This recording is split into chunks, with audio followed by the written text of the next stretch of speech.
Hello hi welcome to all. എല്ലാവരും സുഖമായി safe ആയിരിക്കുന്നെന്ന് വിശ്വസിക്കുന്നു.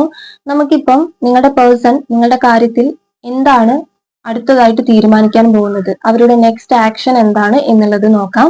ഇതൊരു ജനറൽ റീഡിംഗ് ആണ്, സോ നിങ്ങൾക്ക് റെസനേറ്റ് ആവുന്നത് മാത്രം എടുക്കുക, അല്ലാത്ത കാര്യങ്ങളൊക്കെ വിട്ടുകളയുക. നെഗറ്റീവിനെ ജീവിതത്തിലേക്ക് അട്രാക്ട് ചെയ്യാതിരിക്കുക. ആൻഡ് ടൈംലെസ് ആയതുകൊണ്ട് ഈ വീഡിയോ നിങ്ങളുടെ മുന്നിലേക്ക് എപ്പോൾ വരുന്നോ അപ്പോൾ നിങ്ങൾക്ക് ഇത് റെസനേറ്റ് ആവുന്നതായിരിക്കും. ഓക്കെ, അപ്പൊ നമുക്ക് റീഡിങ്ങിലേക്ക് പോവാം. നിങ്ങളുടെ പേഴ്സൺ നിങ്ങളുടെ കാര്യത്തിൽ നെക്സ്റ്റ് ആക്ഷൻ എന്താണ് എടുക്കാൻ പോകുന്നത്? ഓക്കെ, പോസിറ്റീവ് ആയിട്ട് തന്നെ തിങ്ക് ചെയ്യുക. നിങ്ങൾ ഇഷ്ടപ്പെടുന്ന വ്യക്തി ആര് തന്നെയാണെങ്കിലും നിങ്ങളുടെ കാര്യത്തിൽ അവരെടുക്കുന്ന തീരുമാനം എന്താണ്? ഫോർ ഓഫ് പെന്റക്കിൾ റിവേഴ്സ്ഡ് ആണ്, വീൽ ഓഫ് ഫോർച്യൂൺ,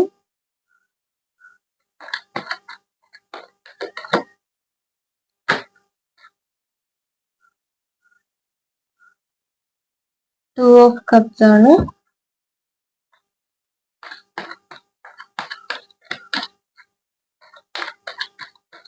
എന്താണ് അവർ തീരുമാനിക്കാൻ പോകുന്നത്? നെക്സ്റ്റ് ആക്ഷൻ എന്താണ്?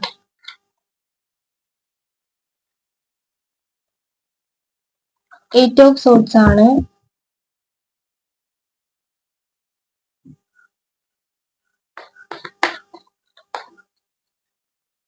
നിങ്ങളുടെ കാര്യത്തിൽ അവർ അടുത്തതായിട്ട് തീരുമാനിക്കാൻ പോകുന്നത് എന്താണ്?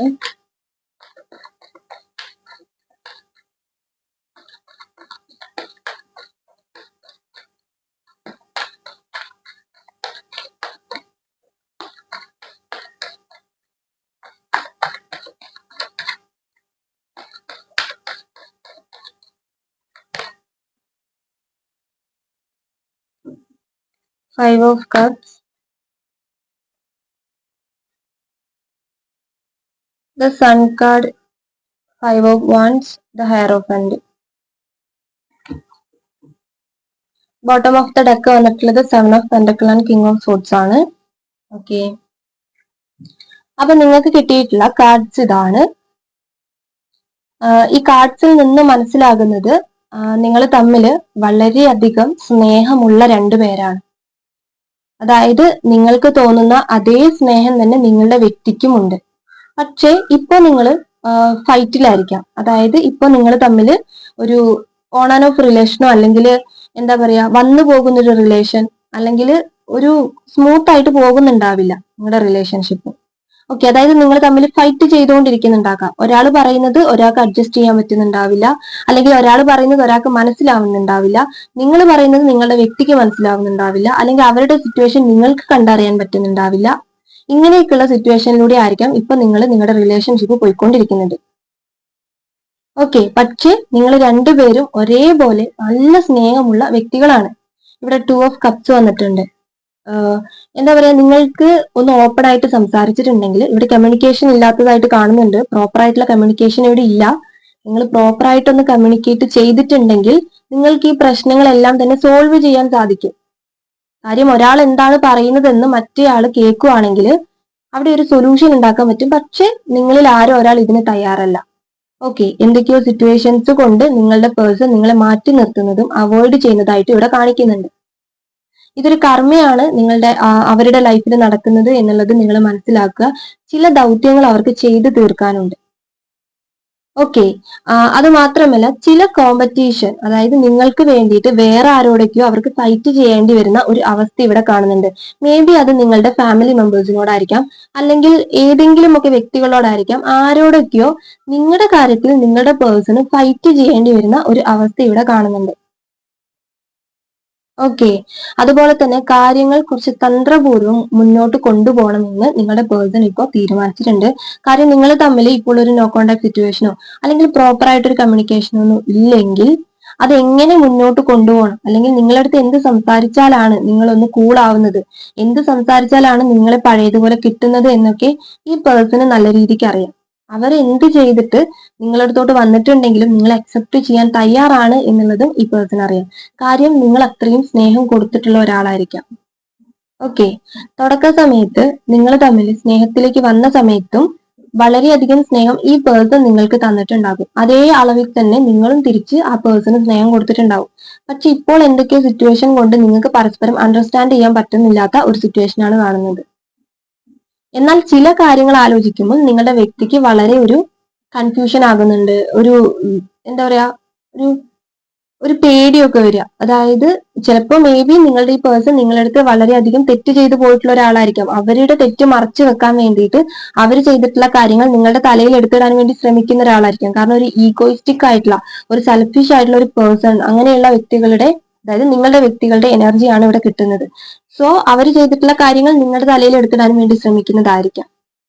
ഓക്കെ, അതുകൊണ്ടായിരിക്കാം ഇപ്പം തിരിച്ചു വരാൻ വേണ്ടിയിട്ടുള്ള ഒരു തയ്യാറെടുപ്പ്. അല്ലെങ്കിൽ പഴയതുപോലെ നിങ്ങളുടെ സ്മൂത്ത് ഗോയിങ് ആണെങ്കിലും, ഇപ്പൊ നിങ്ങളുടെ ഇടയിൽ നടക്കുന്ന ഫൈറ്റ് ആണെങ്കിലും, ഓൺ ആൻഡ് ഓഫ് ആണെങ്കിലും, ഇപ്പൊ ഒരു ബ്രേക്കപ്പ് സിറ്റുവേഷൻ ആണെങ്കിലും, എന്ത് തന്നെയാണെങ്കിലും പഴയ ഒരു റിലേഷനിലേക്ക് നിങ്ങൾ, ഇത് ബോട്ടം ഓഫ് ദ ഡെക്ക് വന്നിട്ടുള്ള 7 ഓഫ് പെന്റക്കിൾ ആണ്. അതായത് ഒരു പുതിയൊരു തുടക്കമാണ്. ഓക്കെ, അപ്പൊ അങ്ങനെ ഒരു റിലേഷനിലേക്ക്, പുതിയ തുടക്കത്തിലേക്ക് കൊണ്ടുവരാൻ വേണ്ടിയിട്ട് നിങ്ങളുടെ പേഴ്സൺ ഇപ്പോൾ തീരുമാനിച്ചിരിക്കുകയാണ്. പക്ഷെ അങ്ങനെ ചെയ്യുമ്പോൾ അവരുടെ മനസ്സിലൊരു പേടിയും കാര്യങ്ങളൊക്കെ. കാര്യം എന്താണെന്ന് വെച്ചാൽ, അവർ തെറ്റ് ചെയ്തിട്ടുണ്ടെങ്കിൽ നിങ്ങൾ എങ്ങനെ അക്സെപ്റ്റ് ആക്കുമോ, അല്ലെങ്കിൽ ആ പഴയ കാര്യങ്ങൾ പറഞ്ഞ് നിങ്ങൾ അവരെടുത്ത് വഴക്കിന് പോകുമോ എന്നൊക്കെയുള്ള കാര്യങ്ങളാണ് അവരെ സംബന്ധിച്ച് അവർ ചിന്തിക്കുന്നത്. ഇതിപ്പോ അവർ എന്ത് തെറ്റ് ചെയ്തിട്ടുണ്ടെങ്കിലും നിങ്ങൾ മനസ്സിലാക്കുക, അവരുടെ പാസ്റ്റ് ലൈഫ് കർമ്മ അവർ ചെയ്ത് തീർത്തതാണ്. അതിപ്പോ ഒരു തേർഡ് പാർട്ടി സിറ്റുവേഷൻ നിങ്ങളുടെ ഇടയിൽ, തേർഡ് പാർട്ടി സിറ്റുവേഷൻ എന്ന് പറയുമ്പോൾ ഓർക്കുക, അവരുടെ എന്ത് സിറ്റുവേഷനും, ലൈഫിൽ വരുന്ന കരിയർ ആയിക്കോട്ടെ, ഫാമിലി മെമ്പേഴ്സ് ആയിക്കോട്ടെ, അല്ലെങ്കിൽ വേറൊരു വ്യക്തി ആയിക്കോട്ടെ, എന്ത് തന്നെയാണെങ്കിലും കർമ്മ വന്നിട്ട് അവർക്ക് കർമ്മ തീർക്കാൻ വേണ്ടിയിട്ട് വന്നിട്ടുള്ള സിറ്റുവേഷൻ ആണത്. ആ ഒരു സിറ്റുവേഷൻ എൻഡ് ആയിരിക്കുകയാണ്. അതിനുശേഷം ഒരു പുതിയ തുടക്കമാണ്. ഓക്കെ, അത് കർമ്മയാണ്. അതവിടെ അവർ തീർത്തു കഴിഞ്ഞു, അത് അവർ ഡ്രോപ്പ് ചെയ്ത് കഴിഞ്ഞു, എൻഡ് ചെയ്ത് കഴിഞ്ഞു. ഇനി ഇപ്പൊ അവർ ചിന്തിക്കുന്നത് ഇനി അവർക്കില്ല, ഇനി അങ്ങനെ ഒരു ഭാഗത്തേക്ക് അവർക്ക് ചിന്തിക്കേണ്ട കാര്യമില്ല. ഇത് ചിന്തിക്കുമ്പോൾ അവരുടെ ഭാഗത്തുള്ളത് വലിയ തെറ്റ് തന്നെയാണ്. ഇത് സ്വീകരിക്കണം സ്വീകരിക്കേണ്ട എന്നൊക്കെയുള്ളത് നിങ്ങളുടെ ഇഷ്ടമാണ്. പക്ഷേ നിങ്ങൾ മനസ്സിലാക്കുക, ഒരു കർമ്മ സ്റ്റേജിലൂടെ അവർ കടന്നു പോയിട്ടുണ്ടായിരുന്നു. ഇപ്പൊ അങ്ങനെ ഒരു സ്റ്റേജ് അവർക്ക് എൻഡ് ആയിട്ടുണ്ട്. കാലചക്രം നിങ്ങൾക്ക് വേണ്ടി തിരിയുന്ന ഒരു സമയമാണിത്. അതായത് നിങ്ങൾ ആഗ്രഹിച്ചതുപോലെ ഇവര് പോയ സമയത്ത്, അല്ലെങ്കിൽ ഇവര് നിങ്ങളെ അവോയ്ഡ് ചെയ്ത സമയത്ത്, അവരെന്നെ തെറ്റ് ചെയ്തിട്ട് നിങ്ങൾ അതിനെക്കുറിച്ച് പറയുമ്പോൾ നിങ്ങളുടെ തലയിൽ എടുത്തിട്ട് അവർ ന്യായീകരിക്കാൻ ശ്രമിക്കുമ്പോഴൊക്കെ നിങ്ങൾ ഒരുപാട് വേദനിച്ചിട്ടുണ്ടാവും. എന്താണ് ഇദ്ദേഹം മനസ്സിലാക്കാത്തത്, അല്ലെങ്കിൽ എന്താണ് ഇവളെന്നെ മനസ്സിലാക്കാത്തത്, ഇങ്ങനെയൊക്കെയുള്ള ചിന്തകളിലൂടെ നിങ്ങൾ കടന്നു പോയിട്ടുണ്ടാകും. ഭയങ്കര വേദനിച്ചിട്ടുണ്ടാവും, നിങ്ങൾ ഡിപ്രസ്ഡ് ആയി പോയിട്ടുണ്ടാവും. എല്ലാ സ്റ്റേജിലൂടെയും നിങ്ങൾ കടന്നു പോയി കഴിഞ്ഞിട്ട് ഇപ്പോൾ നിങ്ങളൊന്ന് മൂവ് ഓൺ ചെയ്ത് വരുന്ന സമയത്ത് അവർ നിങ്ങളടുത്തോട്ട് തിരിച്ചു വരുമ്പോൾ നിങ്ങൾക്ക് അക്സെപ്റ്റ് ചെയ്യാനുള്ള ഒരു ബുദ്ധിമുട്ട് എന്തായാലും ഉണ്ടാവും. കാര്യം നിങ്ങൾ ഇപ്പോൾ ഒന്ന് ഓക്കെ ആയി വന്നിട്ടുണ്ടാകാം. ഓക്കെ, ചിലരുടെയെങ്കിലും എനർജിയിലാണ് ഞാൻ പറയുന്നത്. നിങ്ങളുടെ സിറ്റുവേഷൻ എന്താണോ അതുമായി കണക്ട് ചെയ്യുന്ന കാര്യങ്ങൾ എടുക്കുക. ഓക്കെ, അപ്പം സ്വീകരിക്കണം സ്വീകരിക്കണ്ട എന്നുള്ളത് നിങ്ങളുടെ ഇഷ്ടമാണ്. പക്ഷെ അവർ കർമ്മ തീർക്കാൻ വേണ്ടിയിട്ട്, പാസ്റ്റ് ലൈഫ് കർമ്മ തീർക്കാൻ വേണ്ടിയിട്ടാണ് ആ സിറ്റുവേഷനിലേക്ക് പോയിട്ടുണ്ടായിരുന്നത്. അത് എൻഡ് ആയി പോയിട്ടുണ്ട്. നിങ്ങൾ ആദ്യം വിചാരിച്ചതുപോലെ, നിങ്ങൾ മാനിഫെസ്റ്റ് ചെയ്തതുപോലെ, അതായത് നിങ്ങളുടെ മനസ്സിൽ അട്രാക്ട് ചെയ്തതുപോലെയുള്ള ഒരു പേഴ്സൺ ആയിട്ട് അവർ നിങ്ങളുടെ അടുത്തോട്ട് തിരിച്ചു വരികയാണ്. ഓക്കെ, ഒരു വെളിച്ചം വരികയാണ്. സൺ കാർഡാണ് വന്നിട്ടുള്ളത്. ഓക്കെ, ഇനിയിപ്പോ നിങ്ങൾ ഇവരെ സ്വീകരിച്ചാലും സ്വീകരിച്ചില്ലെങ്കിലും അവർക്കൊരു പേടിയുണ്ട്. വന്നു കഴിഞ്ഞാൽ എന്താണ് അവസ്ഥ എന്നുള്ള ഒരു പേടി അവർക്കുണ്ട്. പക്ഷെ അങ്ങനെ നിങ്ങൾ എന്ത് ചെയ്താലും, നിങ്ങളുടെ അടുത്ത് എന്ത് സംസാരിക്കണം, എങ്ങനെ നിൽക്കണം, താഴ്ന്നു നിൽക്കണമെങ്കിൽ താഴ്ന്നു നിൽക്കണം, അല്ലെങ്കിൽ നിങ്ങളുടെ കാല് പിടിക്കണമെങ്കിൽ കാല് പിടിക്കണം, അങ്ങനെയൊക്കെയുള്ള തന്ത്രപരമായിട്ടുള്ള കാര്യങ്ങൾ അവരിപ്പോൾ ചിന്തിച്ചു വെക്കുന്നുണ്ട്. ഓക്കെ, എങ്ങനെയാണ് നിങ്ങളെ നേടേണ്ടത് എന്നുള്ള തോട്ട്സിലാണ് അവരിപ്പോൾ ഉള്ളത്. എന്തായാലും ഒരു റീയൂണിയൻ, റീകണക്ട് ആണ് ഇവിടെ കാണിക്കുന്നത്. ഓക്കെ, നിങ്ങളുടെ ലൈഫിൽ. അപ്പൊ ഈ റീഡിംഗ് എന്ന് പറയുന്നത് ഇത്രയേ ഉള്ളൂ. നിങ്ങൾക്ക് റെസനേറ്റ് ആയിട്ട് തോന്നുന്നുണ്ടെങ്കിൽ ലൈക്ക് ചെയ്യുക ആൻഡ് കമന്റ് ചെയ്യുക.